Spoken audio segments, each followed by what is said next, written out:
don't have much to say on Thanksgiving morning. Just it's good to be together, and the message has already been said. And I know that for many of us as we get older, Thanksgiving changes. You know, a lot of times the image of the family happily gathering around the banquet table for dinner isn't quite as glamorous as you would want it to be, you would think it would be. And also, you know, Thanksgiving almost gets lost in the shuffle because Halloween is here and then it's Christmas. And Thanksgiving kind of gets caught in the middle. I'm not sure how your Thanksgivings were when you were younger. Mine probably aren't as magical as I thought they were. But I remember my dad would always adopt somebody in the old church that didn't have a family.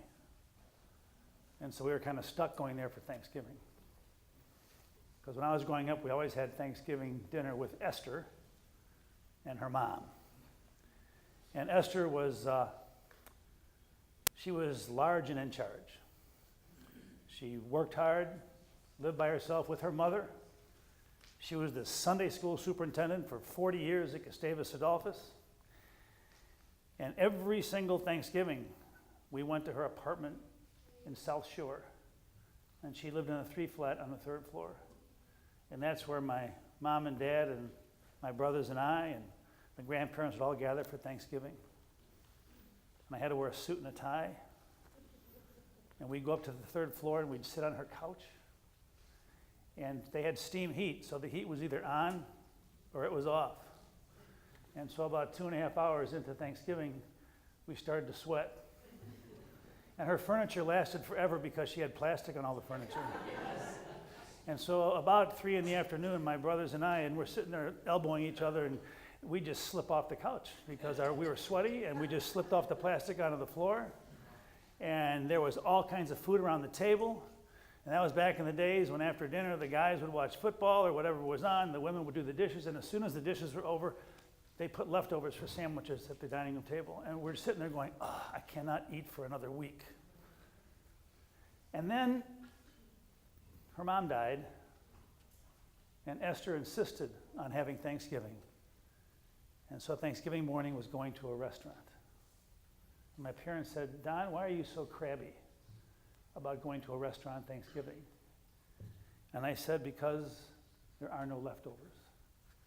You know, you go to dinner, you go home, and there's no leftovers. Because to me, leftovers are what Thanksgiving is all about. Because in my mom and dad's house, when she put out leftovers, there were more leftovers than there were the original dish. And I'm not sure how was that. And when in my mom's house, I always thought the feeding of the 5,000 was no big deal. Because she pretty much did it every Sunday afternoon. But I'm thinking about leftovers, and that's why I kind of mentioned the word in the kids' sermon today. You know, Jesus died on the cross for us to kind of let us know what unconditional love is. And after Jesus died and rose again, there were leftovers. And yet somehow, in Jesus' death and in his resurrection and in the presence of his Spirit, the leftovers were more powerful than the event itself. Because here we are over 2,000 years later, talking about the power of forgiveness, the power of kindness, the power of giving unto others. And I was thinking about your life. You know, at the end of the day, when you finally call it quits, all you have is your leftovers. When you go through the holidays and you try to give and make everybody happy, and finally the end of December wears around, all you have is your leftovers. You go to work every day. You take care of your family. You battle cancer. You take care of your mom. You take care of your grandma.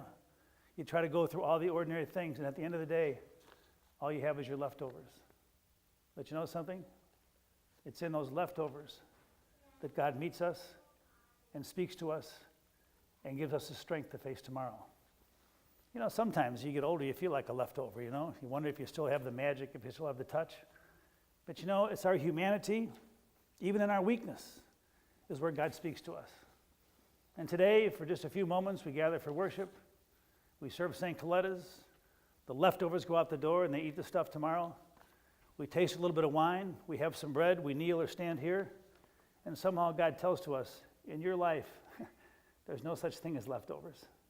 It's all about you and what you have and what you give. And it's in the middle of all that is where I live and speak to you every day. And for that, all of us give thanks. Let us continue with a moment of silent prayer, and then we'll share the Lord's Supper and a song by the choir. So we'll continue with the offering if we can.